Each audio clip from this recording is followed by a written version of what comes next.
Mistake is not a death sentence. It's a way of tracing yourself back to the normal position.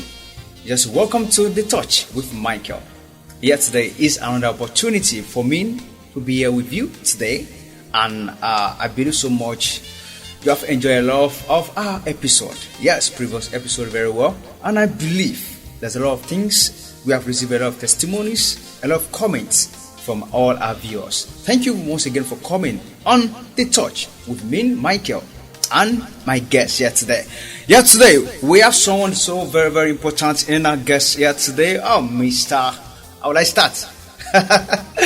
I'm in a lot of research about you, and I believe so much that you are going to deliver a lot of things today. Yes, I'm in research. Yes, saxophonist. Yes, one. Yeah. You are a content creator. Yes, You are a right. counselor. Yes. You are a theologian. All this embedded in you. Wow. Mr. Otun David. People call you Disas. Is that true? Yes. And you have a brand. Yeah. Wow. Young man. The Joy Today brand. Joy what? Joy Today. Joy today. Yeah. What does that mean? Joy has come. Joy has come. Joy has come. Yeah. Okay. What's the content about?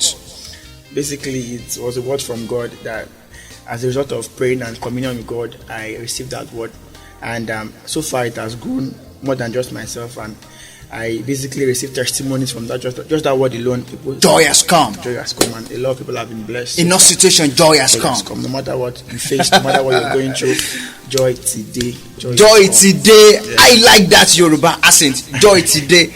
That's good. Yeah, Mr. Let me refer to you as PD today. Yeah, PD.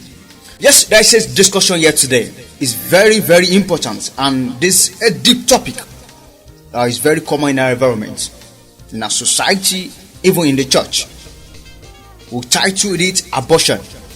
A lot of people will be like abortion. What do you know by abortion? What's the meaning of abortion? But there's a lot of questions here today. Alright. People have sent a lot of questions, and I believe so much you are ready for my question, for their question. You are going to do justification to that By question. God's grace, by the Spirit of God, we will. You will, young man, a counselor. Yeah, welcome viewer once again. This is The Touch with Michael, and my guest here today, Mr. PD, is here today. He's a counselor, yes, content creator, saxophonist, a lot of things embedded in this young man. Shout out to you, young man. Thank you so much for having me. Yes, I want you to like, comment, and share as you are watching. Yes, let's go to the question for the day. PD, there's a question here today.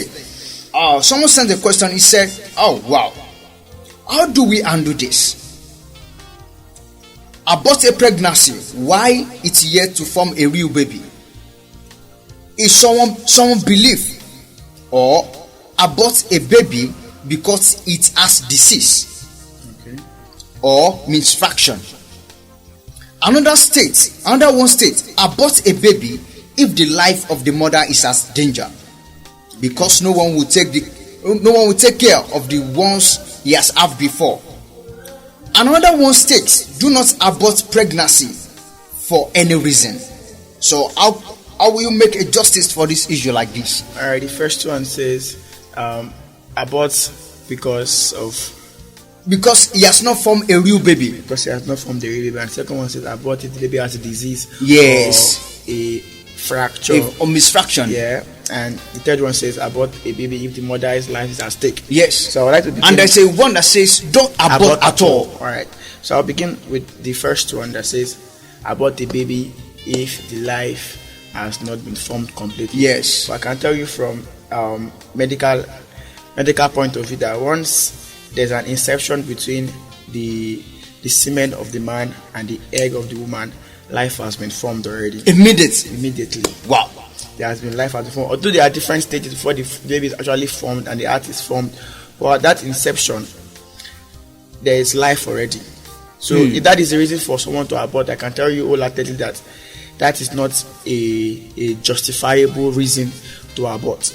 There might be several reasons out there, but the first one that has been mentioned, abort if the life has not been formed. That is saying, if you have sex with someone and you see the signs and you go for a test and it's confirmed that there is a baby within you, but it has not reached the stage of maturity. Yes, whereby you can point out like, but once it has been confirmed that there's a baby in there,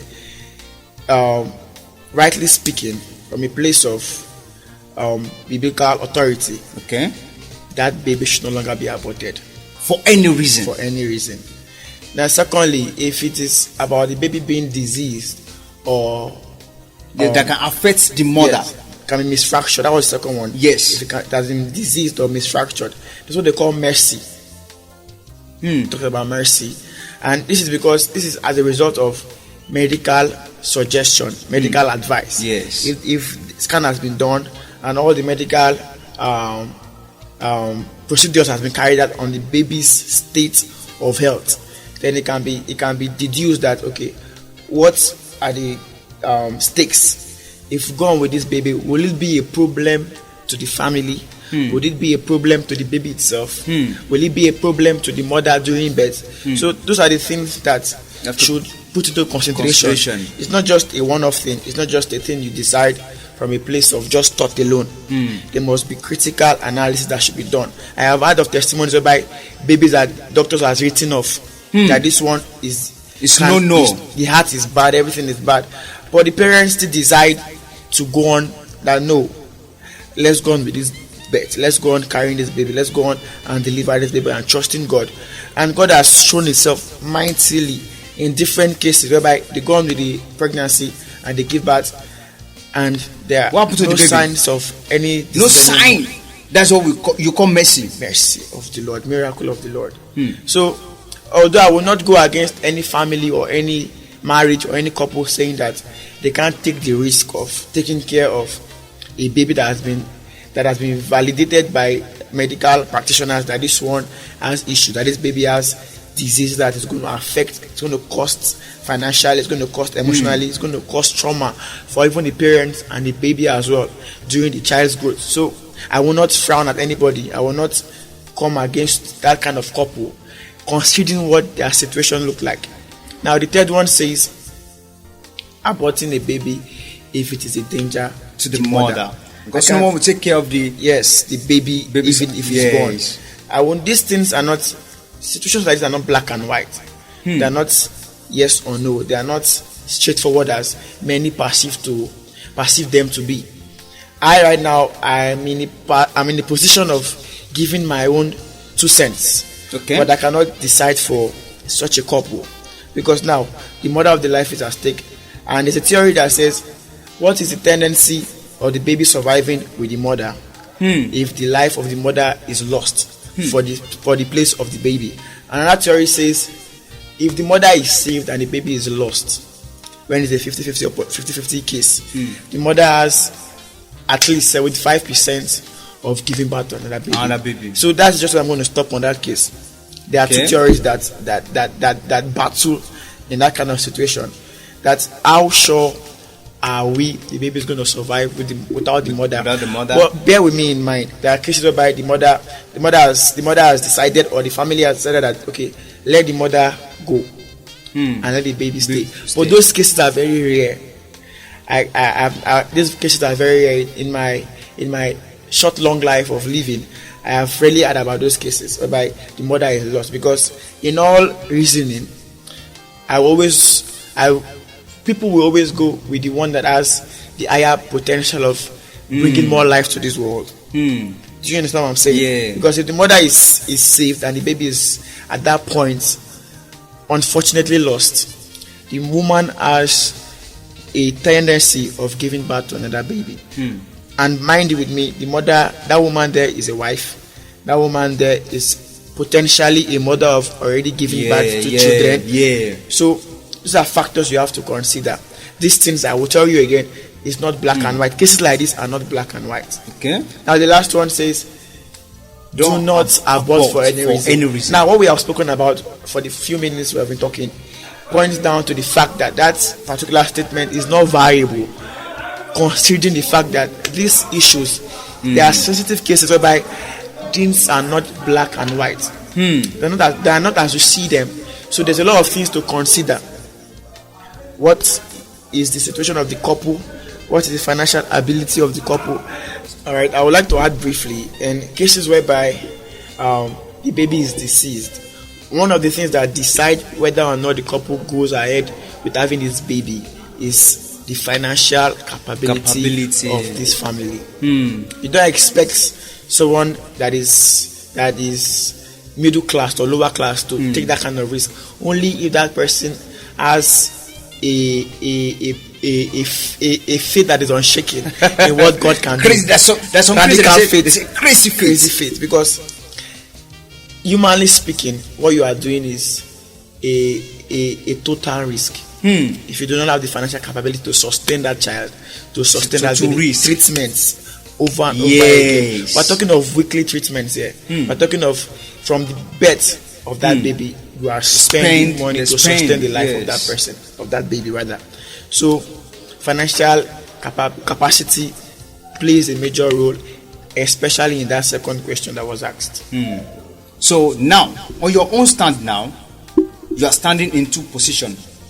If it's possible, if they can risk it, yes, like crazy faith, yes, and if you believe in your own financial capability, if you are unable to go along with that, you can actually, just decision now is for for the viewers at home. For the viewers. Yes. All right, let's go to another question here and now.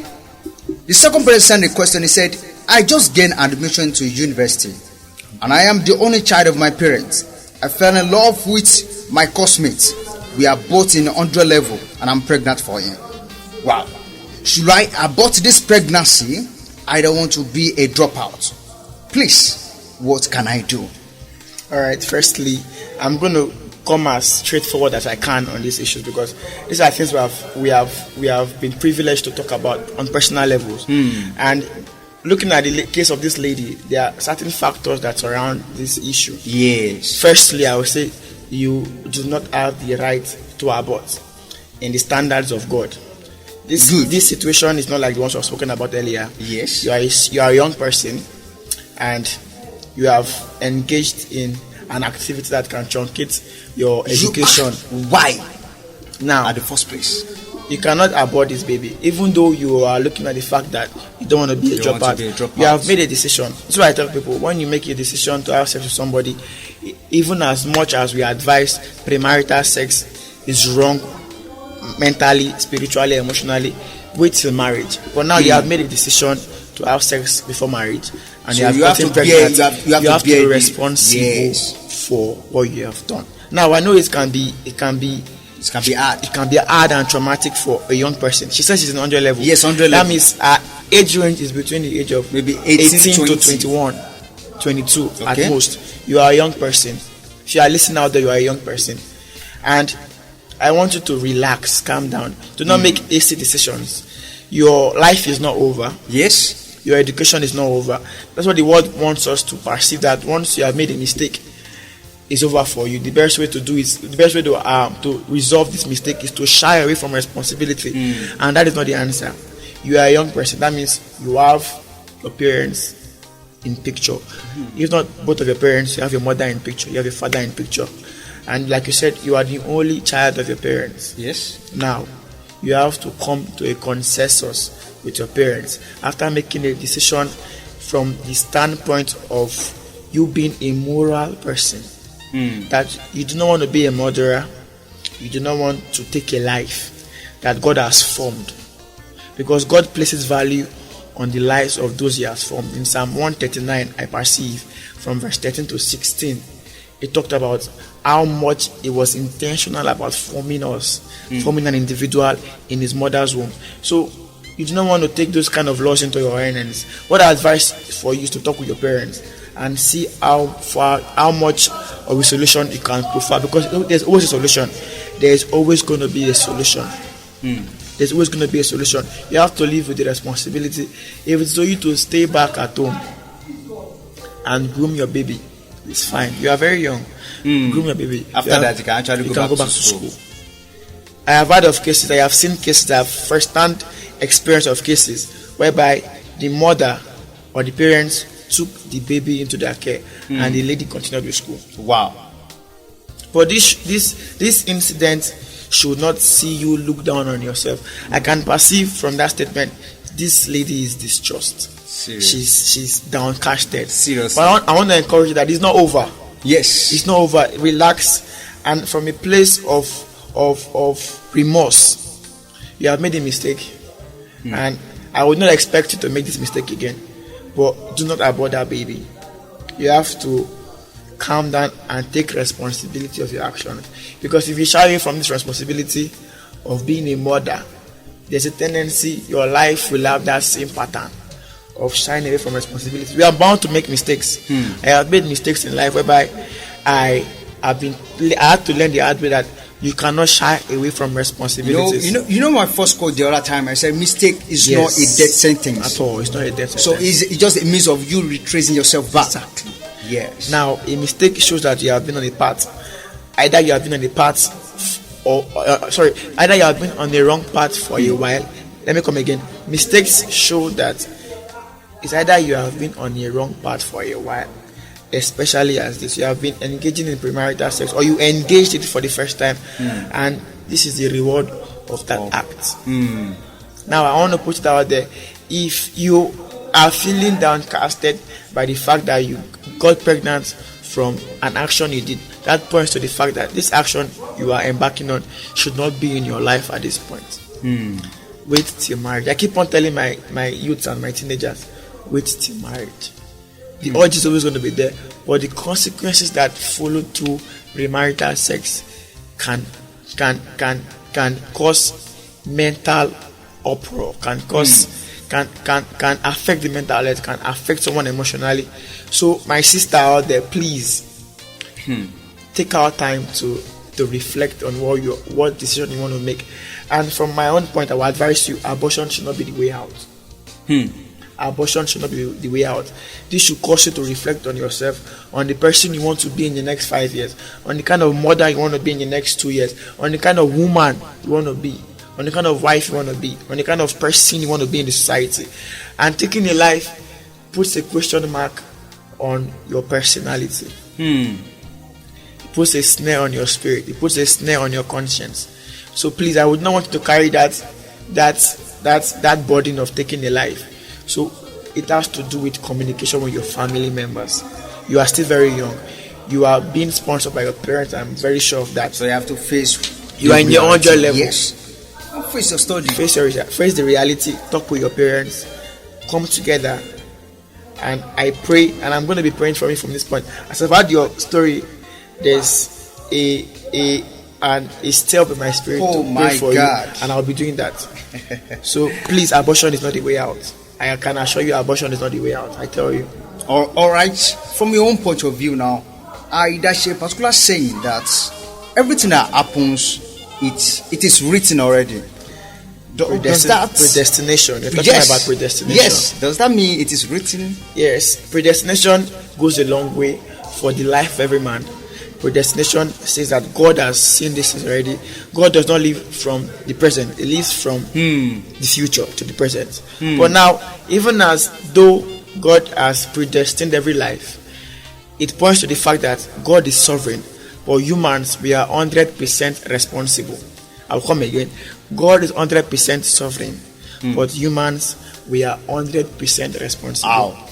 We are responsible for our actions. That's what they call free will. Okay. God gave us free will as free moral agents to make our decisions as we deem it. Although He has set by the biblical principles as guidelines for us, He said in His word, He said, I put before you life and death. But in that same sentence, you can see God pleading with us, God, please choose life. Choose life. Because you have your decision, your choice to make.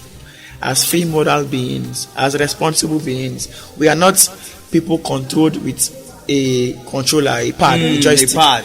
We are responsible for our actions. Although God has predestined us, we are responsible to either fall in line or to act against it. I do get what I'm saying. Yeah, I get you like that. So I would just want to conclude and give us a practical example from the Bible. The people of Israel, God had predestined their lives. Over time, He had given a timeline, but their decisions caused a delay. Their decisions caused the holding back of the manifestation of the promise of God. I had a lecturer back in the seminary.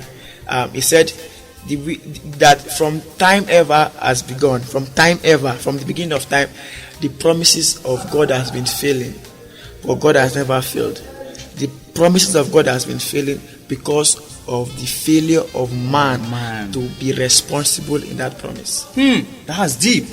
That's deep. So I would like to end that particular. It's fine. Yes, I've got a lot of things from your own point of view, and actually I can deduce many things from this.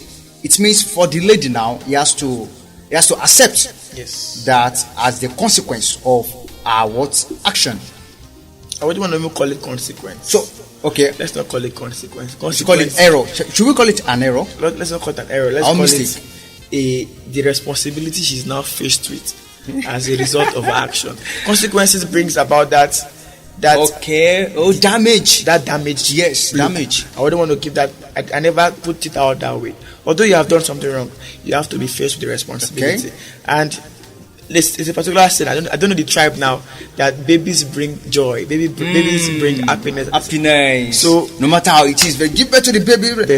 My baby. There's always that joy that comes with it. But there will be a particular joy in which at the beginning you pass through the normal process. You'll be like, wow. Even people will be like, wow, it's good. But it's not the end of the world. I always tell people it's not the end of the world. That you have gotten pregnant out of wedlock, it is not the end of the world. Alright, people, thank you very much for joining us on this touch today. The touch with me. I'm PD here today. We have just done a lot of justification on this question. Next time, very soon, we're coming for the second episode. Stay tuned, like, comment, and share. Drop your question there. It's coming back. Give your